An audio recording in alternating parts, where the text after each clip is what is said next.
പാലക്കാട്ടെ വലിയ മാർജിനിലെ തോൽവിയോടെ ബി.ജെ.പി. സംസ്ഥാന അധ്യക്ഷൻ കെ സുരേന്ദ്രനെതിരെ പാർട്ടിയിൽ നീക്കം ശക്തം.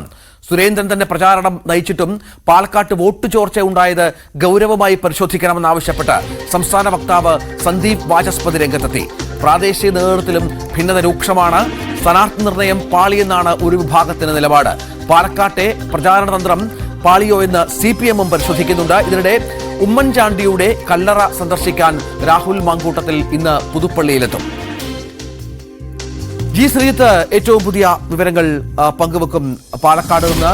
ശ്രീജിത്ത്, ഈ ബി.ജെ.പിയിലെ പ്രശ്നങ്ങളാണ് രൂക്ഷം. കാരണം അവിടുത്തെ പ്രാദേശിക നേതൃത്വം ശിവരാജൻ അടക്കമുള്ളവർ, ഞാൻ മനസ്സിലാക്കുന്ന അദ്ദേഹം പറഞ്ഞത് ബി.ജെ.പിയുടെ മേൽത്തട്ട് ദുർബലമാണ്, അത് കുറച്ചുകൂടി സ്ട്രോങ് ആക്കണം എന്നാണ്. അത് സുരേന്ദ്രനെ ഉദ്ദേശിച്ചാണെന്നുള്ള കാര്യം സംശയമില്ല. ഇപ്പോൾ സന്ദീപ് വാചസ്പതിയുടെ ഫേസ്ബുക്ക് പോസ്റ്റും ശ്രദ്ധേയമാവുകയാണ്. പാർട്ടി അംഗങ്ങൾക്കിടയിൽ ഒരുപാട് കമന്റുകളും പിന്തുണച്ചുകൊണ്ടുള്ള ഒരുപാട് റിപ്ലൈകളും ഒക്കെ അതുമായി ബന്ധപ്പെട്ട് വരുന്നുണ്ട്.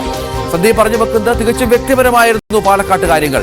എന്തുകൊണ്ട് വോട്ട് ചോർച്ച ഉണ്ടായി, സംസ്ഥാന അധ്യക്ഷൻ നേരിട്ട് പ്രചാരണം നയിച്ചിട്ടുമെന്നാണ്. ഇങ്ങനെ അസംതൃപ്തി വല്ലാതെ പുകയുന്ന ഒരു പാർട്ടിയായി ഈ ഫലത്തിന് ശേഷം ബി.ജെ.പി. മാറിയില്ലേ?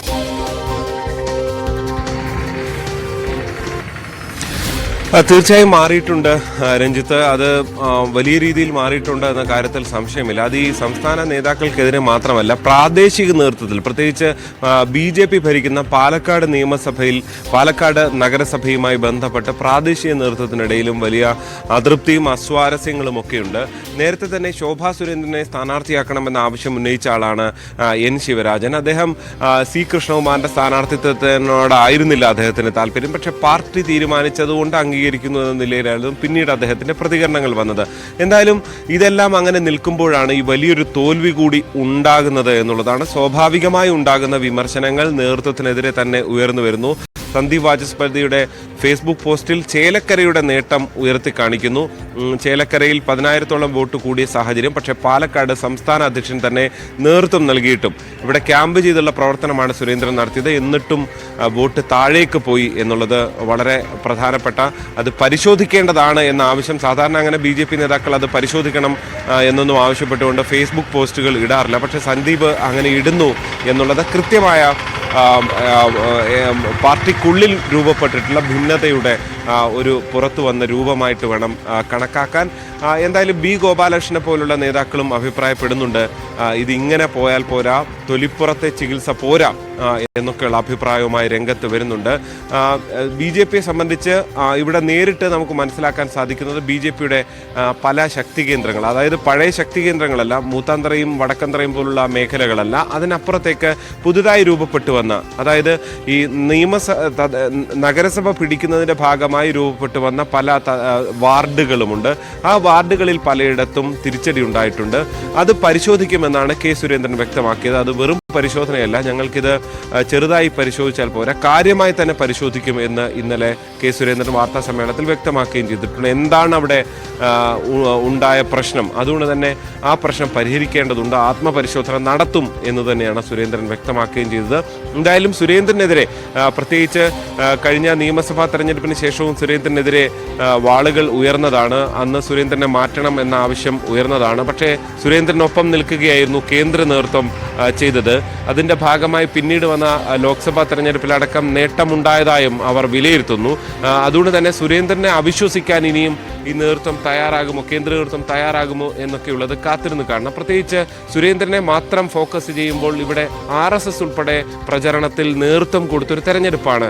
കേവലം സുരേന്ദ്രനെ മാത്രം ടാർഗറ്റ് ചെയ്യുന്നത് മറ്റ് ലക്ഷ്യങ്ങൾ കൊണ്ടാണോ എന്ന് ഒരുപക്ഷെ കേന്ദ്ര നേതൃത്വം വിലയിരുത്താനുള്ള സാധ്യതയും നമുക്ക് തള്ളിക്കളയാൻ കഴിയില്ല. മാത്രവുമല്ല, ഉപതെരഞ്ഞെടുപ്പ് ചരിത്രത്തിൽ ബി.ജെ.പിക്ക് എല്ലായിടത്തും ഏതാണ്ട് വോട്ട് കുറയുന്ന രീതിയാണ്. പക്ഷേ ചേലക്കരയിലും അരുവിക്കരയിലും രാജഗോപാലും ഒക്കെ വോട്ട് കൂട്ടിയിട്ടുണ്ട്. മറ്റ് പല പ്രമുഖർ നിന്നപ്പോഴും തൃക്കാക്കരയിലും പുതുപ്പള്ളിയിലും എല്ലാം വോട്ട് കുറയുന്ന രീതിയാണ് കാണാറുള്ളത്.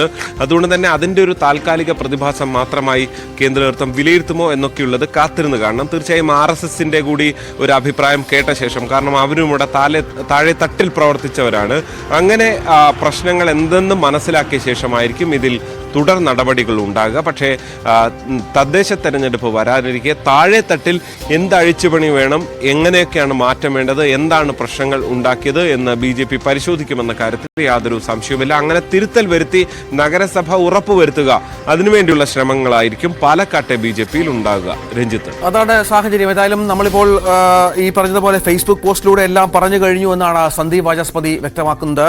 ഏതായാലും അതിന് താഴെ ഒരുപാട് കമന്റ്സ്, സന്ദീപിന്റെ പോസ്റ്റിന് താഴെ ധാരാളം കമന്റ്സ് BJP പ്രവർത്തകരായുള്ളവർ, BJP അനുഭാവികളുടെ അനവധി കമന്റുകൾ വന്നു പോകുന്നുണ്ട്. അതിലെല്ലാം സംസ്ഥാന അധ്യക്ഷനെതിരെയുള്ള അതിരൂക്ഷ വിമർശനമാണ്. നമുക്ക് അത് പറഞ്ഞു വെക്കാവുന്ന ഒരുപാട് കാര്യങ്ങളുണ്ട്. ഞങ്ങളൊക്കെ എന്താണ് കേരളത്തിൽ സന്ദീപ് അങ്ങയോടും BJPയുടെ എല്ലാ സ്നേഹവും നിലനിർത്തിക്കൊണ്ട് പറയട്ടെ, ഞങ്ങൾക്ക് ഈ പരാജയത്തിൽ വിഷമമില്ല, ഇതൊരു നിമിത്തമായി മാറുമെന്ന കാര്യത്തിലാണ് ആദ്യമായി സംസ്ഥാന അധ്യക്ഷനെ പറഞ്ഞു മനസ്സിലാക്കുക എന്നൊക്കെ പറഞ്ഞ ഈ പോസ്റ്റിന് താഴെ ഏതാണ്ട് ഒരു 4000-ഓളം ഏതാണ്ട് ഒരു 1000-ഓളം കമന്റുകൾ തന്നെ വന്ന സാഹചര്യമുണ്ട്. അങ്ങനെ വല്ലാതെ ചർച്ചയാകുന്നുണ്ട് ഈ വിഷയം. ശ്രീജിത്ത്, ഇവിടെ ഒരു പ്രധാനപ്പെട്ട കാര്യമെന്ന് പറയുന്നത്, നമുക്കറിയാം നേരത്തെ BJPയിൽ അസംതൃപ്തി പുകഞ്ഞ പശ്ചാത്തലമുണ്ടായിരുന്നു പല കാര്യങ്ങളിലും. കാരണം സംസ്ഥാന അധ്യക്ഷൻ അദ്ദേഹവുമായി ബന്ധപ്പെട്ട ചില ആളുകളെ മാത്രം കൂടെ നിർത്തുന്നു, മുതിർന്ന നേതാക്കളെ പോലും പല വിഷയങ്ങളും അകറ്റി നിർത്തുന്നു എന്ന ആക്ഷേപം പറയാതെ പറഞ്ഞ പല BJP നേതാക്കളുമുണ്ട്. ഒപ്പം സ്ഥാനാർത്ഥി നിർണയവുമായി ബന്ധപ്പെട്ട് ശോഭാ സുരേന്ദ്രനെ അടക്കം അവിടെ പരിഗണിച്ചിരുന്നു. ശോഭ അവിടെ വല്ലാതെ വോട്ടെണ്ണം വർദ്ധിപ്പിച്ച ഒരാളാണ്. അവിടെയാണ് കൃഷ്ണകുമാറിനെ അവതരിപ്പിക്കുന്നതും കൃഷ്ണകുമാറിന് അവിടെ പ്രാദേശികമായി ഉണ്ടായിരുന്ന നിരവധി എതിർപ്പുകൾ അവഗണിച്ചും വലിയ വിശ്വാസത്തിൽ കൃഷ്ണകുമാറിനെ എടുക്കുന്ന പശ്ചാത്തലമൊക്കെ ഉണ്ടാവുകയാണ്. ഇപ്പോൾ ഈ പുറത്തു വരുന്ന അസംതൃപ്തി നേരത്തെ ഉണ്ടായിരുന്ന ചില വിഷയങ്ങൾ, അല്ലെങ്കിൽ നേരത്തെ ചില ഒതുക്കലുമായി ബന്ധപ്പെട്ടുണ്ടായിരുന്ന ചില കാര്യങ്ങൾ, അതിപ്പോൾ തുറന്നു പറയാൻ പറ്റിയൊരു വേദിയായി ഒരുപക്ഷെ വരും മണിക്കൂറുകളിൽ നേതാക്കൾ കണ്ടേക്കാം.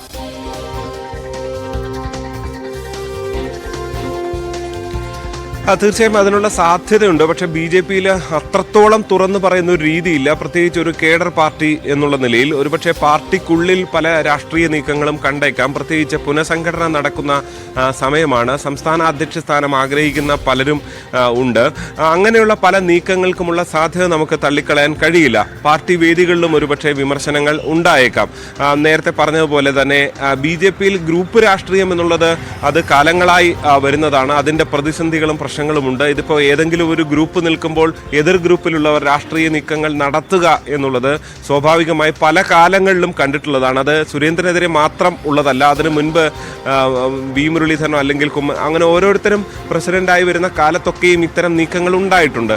അപ്പോൾ അതുകൊണ്ട് അതൊരു റിയാലിറ്റിയായി നിൽക്കുന്നു എന്നുള്ളത് തന്നെയാണ് ഈ തെരഞ്ഞെടുപ്പ് പരാജയത്തിന് ശേഷമുള്ള ഈ വിമർശനങ്ങളും എടുത്ത് കാണേണ്ടത്.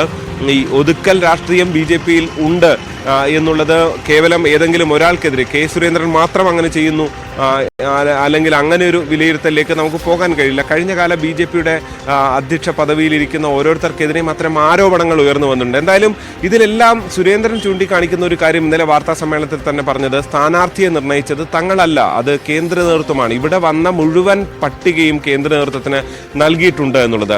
ഒന്ന്, പാലക്കാട്ടെ BJPയുടെ സ്ട്രാറ്റജി അത് വിജയം കണ്ടില്ല എന്ന് തന്നെയാണ് BJP നേതൃത്വം വിലയിരുത്തുന്നത്. പ്രത്യേകിച്ച് C കൃഷ്ണകുമാറിനെ പോലെ ഒരാളെ അത്രത്തോളം ഇപ്പൊ ശോഭാ സുരേന്ദ്രനെ അല്ലെങ്കിൽ സുരേന്ദ്രനെ പോലെയുള്ള ഒരു ഹൈ പ്രൊഫൈൽ ആൾ വരുന്നതിനും താഴെ നിൽക്കുന്ന ഒരാളെ കൊണ്ടുവന്നാൽ ഇവിടെ ഒരു ന്യൂനപക്ഷ ഏകീകരണം ഉണ്ടാകില്ല എന്നായിരുന്നു അവരുടെ കണക്കുകൂട്ടൽ.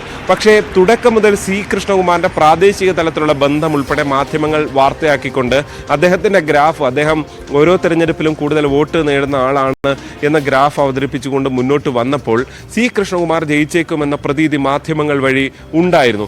ആ പ്രതീതി ഉണ്ടായതോടുകൂടി തന്നെ ന്യൂനപക്ഷ വോട്ടുകൾ ഏകീകരിക്കുന്നതിനിവിടെ കാരണമായിട്ടുണ്ട്. കഴിഞ്ഞ തവണ E ശ്രീധരനെതിരെ കേവലം 6000 വോട്ടിന്റെ ലീഡാണ് പിരാരി ലഭിച്ചതെങ്കിൽ ഇത്തവണ അത് 8000-ലേക്ക് കുതിച്ചു മാറുന്ന കാഴ്ച ഉണ്ടായിരുന്നു. മാത്രമല്ല ഭരണവിരുദ്ധ വികാരം അത് രാഹുൽ മാങ്കൂട്ടത്തിന് അനുകൂലമായി വരുന്നു. ഷാഫി പറമ്പലിന്റെ തുടർച്ചക്കാരൻ എന്ന നിലയിലുള്ള അംഗീകാരം വരുന്നു. അങ്ങനെ ഒരുപാട് ഘടകങ്ങൾ ഇവിടെയുണ്ട്. മാത്രമല്ല അങ്ങനെ വന്നപ്പോൾ ഇതൊരു പൂർണ്ണമായും അതിൻ്റെ ഗുണം, ഭരണവിരുദ്ധ വികാരത്തിൻ്റെ ഗുണം BJPയിലേക്ക് എത്താതെ അത് പോയി എന്നുള്ളതാണ് അവരുടെ വിലയിരുത്തൽ. അത് കോൺഗ്രസിലേക്ക് പോയി. അങ്ങനെയാണ് അതായത് ഈ തെരഞ്ഞെടുപ്പിൻ്റെ ഫലം എന്ന് പറയുമ്പോൾ ഇതുവരെ ഷാഫി പറമ്പലിന് പോലും കിട്ടാത്ത ഭൂരിപക്ഷമാണ്, ചരിത്ര ഭൂരിപക്ഷമാണ് കിട്ടിയത്. അതിൻ്റെ അർത്ഥം ഇവിടെ ഒരു ഭരണവിരുദ്ധ വികാരമുണ്ട്, അതൊരു രാഹുൽ അനുകൂല തരംഗമായി മാറി എന്ന് തന്നെയാണ് BJP വിലയിരുത്തുന്നത്. ശരി, ശ്രീജിത്താണ് വിവരങ്ങൾ.